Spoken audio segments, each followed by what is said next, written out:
I have such fond memories of this movie as a kid that going into this remake, I just had my butthole clenched like the whole movie because I'm just like, is this gonna be good? Is this gonna be bad? I'm kind of nervous.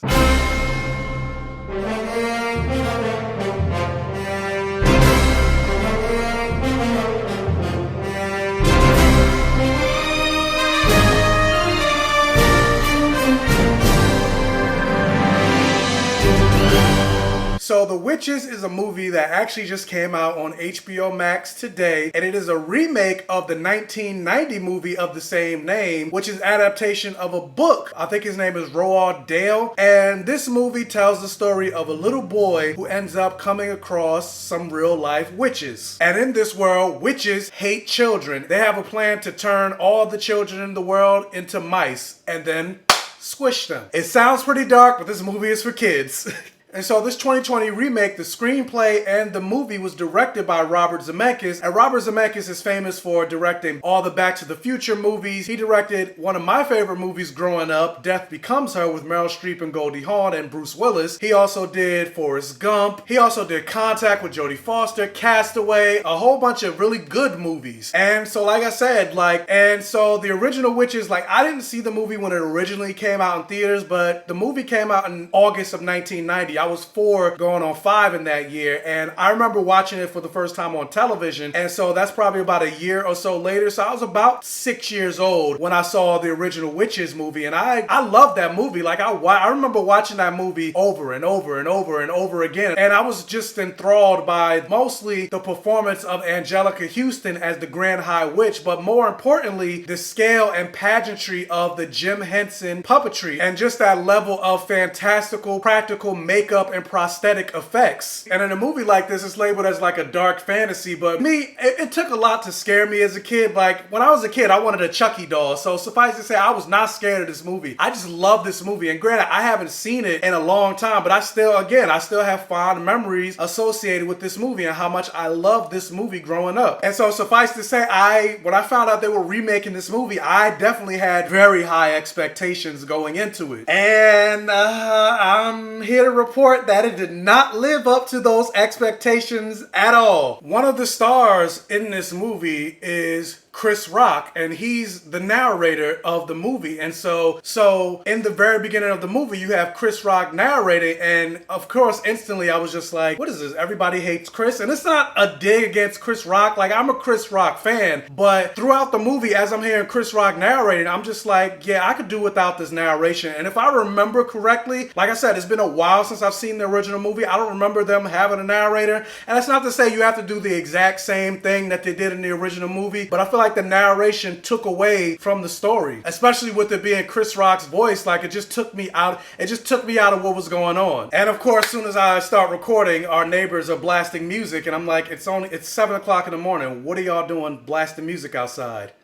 And also in this movie, you have great actors like Stanley Tucci, who plays the hotel manager. You have Octavia Spencer, who plays the grandmother. And that's one thing that I noticed when I first saw the trailer, and one thing that I was interested in. In the original 1990s movie, the two main characters, the grandmother and the little boy that plays Luke, they were both white. But in this movie, in the remake, you had the leading little boy was a black boy, and then his grandmother was a black woman. And again, something I said plenty of times in Lovecraft Country and a bunch of other reviews, I want to see more black characters telling fantasy stories. The thing that I did kind of appreciate in this, that the fact that they didn't just blackwash it, more or less, is that they actually added some cultural elements in the fact that Octavia Spencer is now a black woman, and they had her practicing conjure and root work in this movie. But then on the flip side, a weird choice is they had this movie take place in 1968, and then she's staying at a rich, mostly all-white hotel, and then not only that, she's interacting with a whole bunch of white people, and yet there's no mention of race, and racism plays absolutely no role in this story. And it's like, well, if you're gonna do that, especially considering the fact that you changed the original characters from white to black, if you're gonna make those choices, at least maybe have the story take place today. So yeah, not to say that race and racism isn't a factor today, but I feel like it would be less of a part of a story if it took place in in 2020 or 2019, or even have it take place in the future, as opposed to you have this old black woman and this little black boy staying in a mostly white hotel in 1968, which is only 4 years after the signing of the Civil Rights Act. And I mean, I get this is a fantasy movie, but they specifically said it in the 1960s, and it's in Alabama on top of that. So it's like, yeah, I don't like that choice. So that's another thing that distracted me from this movie. Also, another weird choice that this movie decided to go with that took me out of the movie is you have Kristen Chenoweth, who I love her, and I listen to the Wicked soundtrack all the time, and she's an actress I am very fond of, but she's voicing a character that's supposed to be a kid, and yet Kristen Chenoweth sounds like a grown woman. I know the actress herself is pretty petite, but she's still a woman, so every word of dialogue that's coming out of her mouth and her talking about how she doesn't have any parents, she has no family, and all, just every time she speaks, I'm like, y'all know that's a grown woman, right? She doesn't sound anything like a kid. And so that was distracting. And I will say, like, the biggest draw for this Witches movie, whether it's the original or this remake, is how well you enjoyed the performance of the Grand High Witch. And in this movie, the Grand High Witch is played by Anne Hathaway. And I will say, like, Anne Hathaway, I don't think gets enough credit and how good she is as an actor, because I remember when they first announced that she was cast as Catwoman in The Dark Knight Rises, I was like, Anne Hathaway? Really? She's gonna be Catwoman? This is gonna be terrible. But then when I actually saw the movie, I was impressed with her acting, and the same goes with this movie. Like, her as the Grand High Witch, like, you could definitely tell and see that she was having a ball performing as this character. But the problem that I have with her performance, and it's not even really about her performance, and it goes to this movie overall, is one of the biggest selling points regarding this movie, and the reason that you want to check it out in the first place is the draw and attraction to wanting to see this level of Jim Henson puppetry and prosthetics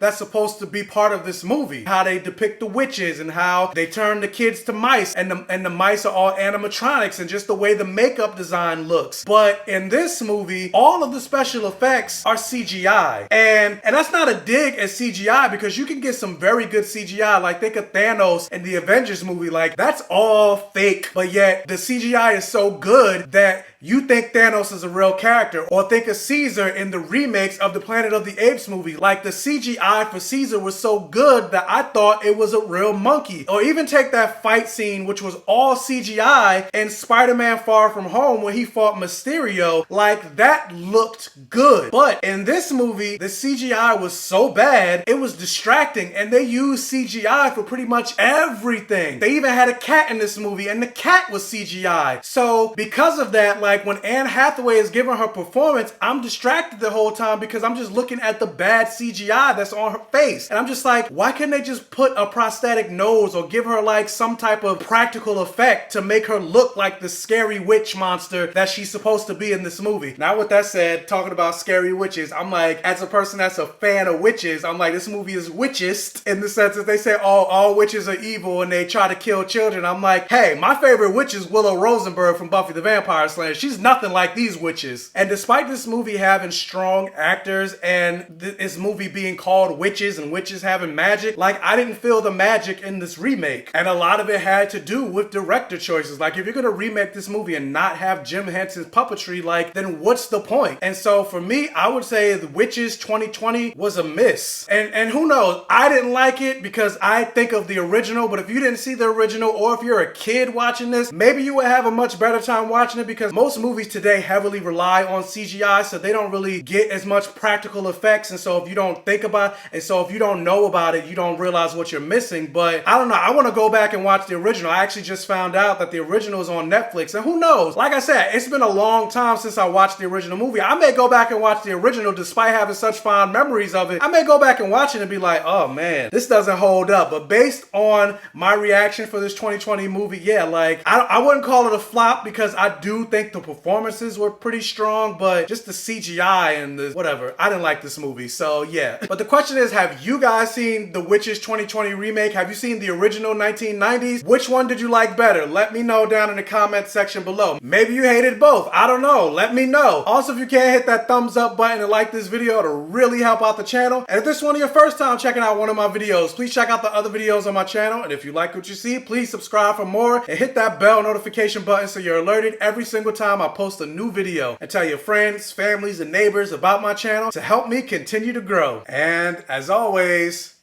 I will catch you guys next time.